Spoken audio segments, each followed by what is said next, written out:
Welcome to another edition of Green is Good. This is the Wharton iGel GE Water Innovation Technology edition of Green is Good here in beautiful downtown San Francisco. And we're so honored to have with us today Robin Githrope. He's the CEO of WaterSmart Software, and you can find his great company at www.watersmart.com. Welcome to Green is Good, Robin. Thank you. It's great to be here. Thank you. And I had the pleasure and the opportunity of moderating a panel that you were on earlier today. So I get a little bit of a head start on our audience, but I want to catch our audience up.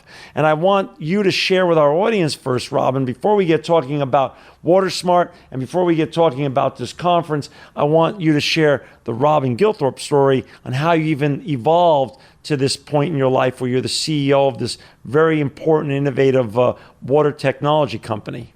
Yeah, so by background, as you can hear, I'm not here from the Bay Area. Grew up in England. I'm a recovering economist, right? So that's to say, I studied both quantitative and behavioral economics. Right. And then I took that experience and really got serious about the business of analytics, of data analytics.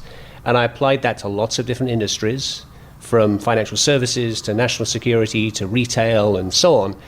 But, one thing kept kind of drawing me back, and perhaps it was an experience as an undergrad student working in the labs at Anglian Water, where we were testing water quality. And one of the things people often don't know about the UK is that actually there's less water per capita in the UK than there is in Morocco. Oh my gosh. So, it's surprising, right? And, no idea. And so as we sit here in California, I've been living here for several years now, as we sit here in California, it's very easy to think of our current water problems as a drought problem. But really, it's a growth and a population problem. Explain what you mean by that. Well, by that, what I really mean is that, it's a supply and a demand issue. Okay, gotcha. When was your company born, and where was your epiphany to go from being an economist to someone who was going to step off the cliff, because that's what being a real entrepreneur is, and go take an idea, a germ of an idea, a vision that you have, and raise money and go take a shot? Sure. So, for the foundation of the company, I'm incredibly grateful to my partner, Peter Yallis. So Peter had spent 20 years as a water guy. He started out in not-for-profits, he worked for GE, he worked on the policy side and so on. So Peter's kind of the water guy, and I was the data guy. So was Peter back with you in England or here in the States? He's here in the States. And how did you meet Peter along the way in the journey? It's through, here, big investment community, Sand Hill Road. Got it. And that whole thing. Got it. So you guys met, and over coffee, dinner, over what? Did you decide that this would maybe a perfect match of water and data? Yeah, so Peter actually got this started, and he did some very good initial work and did the incredibly hard thing of getting that first couple of customers. But what rapidly became obvious was that this was a much bigger market. And I've spent my career looking at these analytics businesses and going, not so much the 0 to 1, but the 1 to 100 kind of experience. And so what we saw was this opportunity really to go and target the 4 billion people in the world who are connected to city water. Wow. So when was the company actually officially born, and where was it born, and how did you find the first dollars when you took an idea, went out to raise some money, and how did you get it? From how are you building it from 1 to 100 now? Yeah. So the company, the idea was born, on Peter's kitchen table in late 2009. Okay. There was a bunch of sort of, bootstrapping and doing in the evenings and all the rest of it for about a couple of years. Right. And the journey was pretty interesting. We got by the years, we got 1 utility, then 5, then 12, last year 36. Today we're in the high 40s, hopefully hitting 50 utilities. Does the success of you landing utilities beget success as each success story ratchets up with the previous customers that you land? every year when you try to track your growth kegger, do you feel, I mean, what is your growth trajectory right now for the next 2 or 3 years? Yeah, that's so there's particularly in cloud type businesses, there's kind of a playbook for this, right? It's if you talk to a bunch of the venture guys who've seen this 1,000 times, they'll tell you what you need to do is T2, D3. So triple twice, double 3 times. That's kind of your path to 100 million run rate. And so interestingly, last year we tripled the business. Actually, the year before we tripled the business. This year we'll probably more or less triple the business. And then, the year after and the year after will certainly be in that doubling rate. So we feel like we're on the flight path that we need to be.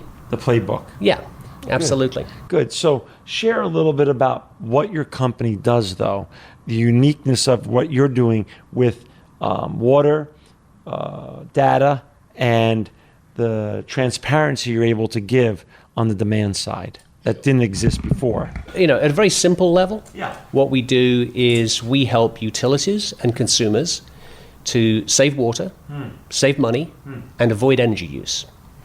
And so we're doing this with data, and we're really focused, so not on the physical world, but on the digital world. Okay. And we're focused not on the supply side, but on the demand side. Right. And so what we do is we take data from the utilities that they need anyway to be able to give you a bill. Right. We mix their data with our data. And so we have data like, what does your house look like? How big is it? How big is your lot? What's the climate and weather? How many people are in the house? When was the house first built? And so on. So we have a whole series of parameters. We mix all that stuff together. We're looking at this constantly, and we're looking for patterns. And we run through about 500 million data points each and every hour. And we're looking for anomalies. And so what we can do is we can give information to the utility about who's using how much water, when, where, why, and how. That's very useful for them at a macro level, all the way down to you as an individual. We then also forge a channel for the utility to talk to you, because typically utilities don't talk to their consumers. So we change that dynamic. And they can give you very precise personal information saying, you, John, use exactly this many gallons per day, and this is where it's going. And that in itself is actually helpful. And then we can actually give you a fair comparison and say, hey, if you're using 100 gallons a day, is that a lot or a little? Let's compare you with somebody whose house looks just like yours. They've also got 4 people in the house. They're also living in a 2,700 square foot home on 11,000 square foot lot, and in this particular climate. Because, even in the Bay Area, you look at somewhere like Berkeley and somewhere like Orinda, the linear distance is very small, but it's a different climate. So if you live in Orinda, comparing you with someone in Berkeley isn't fair. So we give people a fair comparison.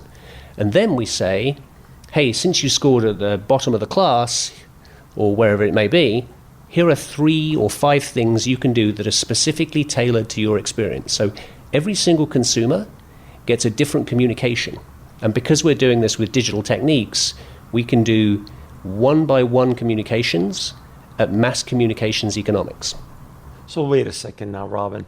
I want to make this as simple as possible. Is this basically what you're doing with software and with technology and data in the water sector? You're making everything measurable and therefore manageable. Yes, that's a great way of putting it. And actually, we're using a load of the techniques that conceptually people are familiar with from their everyday experiences on the internet, right? I mean, the same way that Google can analyze what you're doing and serve you with an ad that's based on your exact profile. Right. We do the same for water. That's brilliant. When you came up with this, was anybody already doing it? So at the time, people were starting to do this already in the energy sector. Right. Nobody was doing it, and frankly, even it's only now that people are starting to do it in the water sector. In the water sector, for me to get my reading or to have that information in the community I live in California, do I have to get that through my municipality, or do I sign up through WaterSmart.com to get it directly from your company, which is then the big data holder of all this information. Yeah, so the way that we work currently, we work with and through the municipalities. So we view those utilities as our partners. Gotcha. And our primary goal, frankly, is to make them look good and to help them run better. So, even if you're using our product, it will actually have not a WaterSmart brand on it, it will have your utilities brand on it. So you do do you sometimes co-brand? Is it always private label? It's always private label. If you look at the bottom of the page, you can probably find a little copyright and WaterSmart way at the bottom of the page. But, we don't need to be taking the limelight. No kidding. That's fascinating. And for our viewers and our listeners out there that want to learn more about Robin's amazing company, and he's the CEO, Robin Githrope, of WaterSmart Software, please go to www.watersmart.com. The future. Talk a little bit about, before we get to talking about today's conference, talk a little bit about the future of WaterSmart.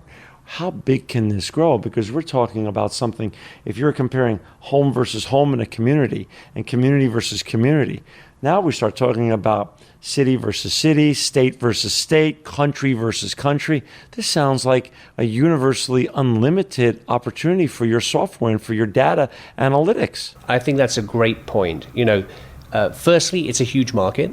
There are 4 billion people in the world who are connected to city water, right? And every one of them is a potential user of this technology. And then I think the second thing that's very important is as we get bigger, we develop a whole series of network effects, right? The more data we have, the more precise we can be. So the information actually gets better and more valuable. The second point is that we're also able to provide benchmarking. So utilities are interested in terms of how they grade, right? Am I improving more than the neighboring utility? How do I score in the US? How do I score in the world? So ultimately, we see an opportunity not just to let consumers see themselves against their fair comparators, but to see utilities against their fair comparators. And it's also, particularly in a crisis like we're facing here in California right now, incredibly valuable, you can imagine, for, say, the state of California, rather than doing what they do today, waiting a month to get the 2-month-old data. Just yesterday or the day before, we had all of the data for April. So this is a real-time world. Real time. It's brilliant. So the opportunity is truly unlimited. You're located here, your company's located here in the Bay Area? We're right here in San Francisco, so it was a nice walk over here to Wharton.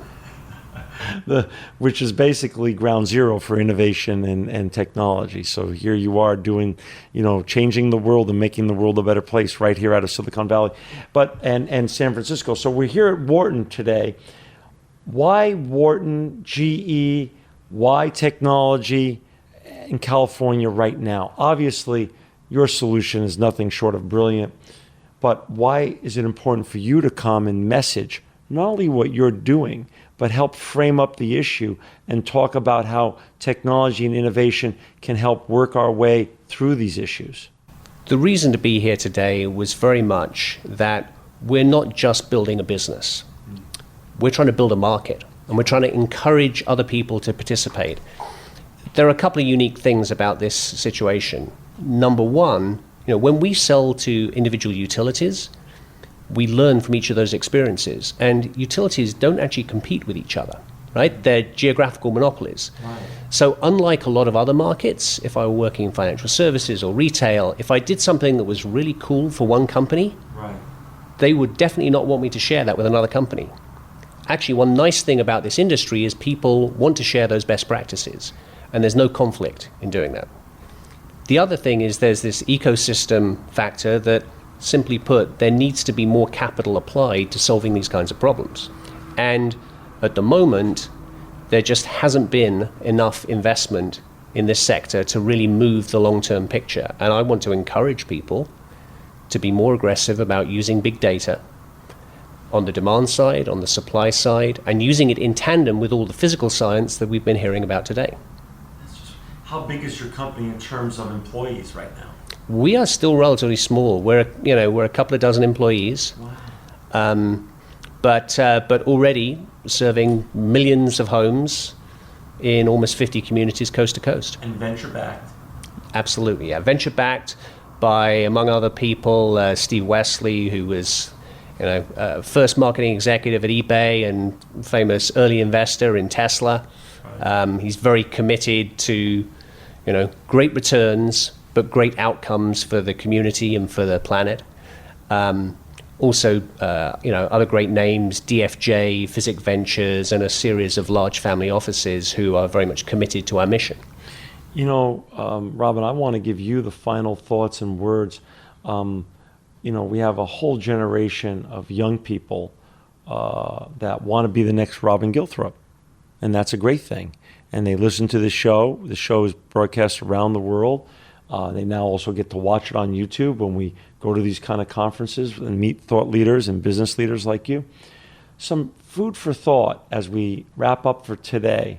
Where are we in this journey in terms of technology, water, and the crises that exist, and overcoming these crises with great and innovative and disruptive brands like yours?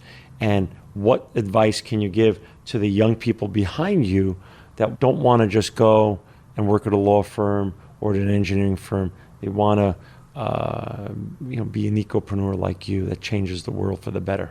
So the first thing I'd say is that, unfortunately, we're going to see more of these crises. By 2023, we're likely to see 40 of 50 states with a water crisis at some level. And that's not my data, that's from the GAO, from the US government. Okay. So this is not going away. The solutions, I think, will have to come from that innovation center and from venture-backed firms. And I really want to make sure that people are encouraged to do that. And I think the other thing that's worth pointing out is that, when I look at our team, which comprises behavioral scientists, economists, data scientists, designers, and so on, everybody is there not just to make a paycheck, but to make a difference.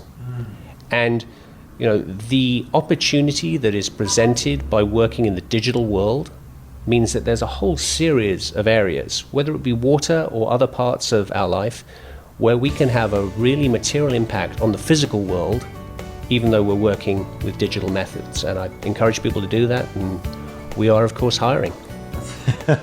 You got that from Robin Githrope. He is hiring here at WaterSmart. And to learn more about Robin's great company, please go to www.watersmart.com. Robin, I just want to thank you from everyone here at the conference and myself at GreenIsGood for coming here today and making the world a better place. You are truly living proof that green is good. Thank you so much. Thank Fantastic. you very much. Great to be Thank here. you very much.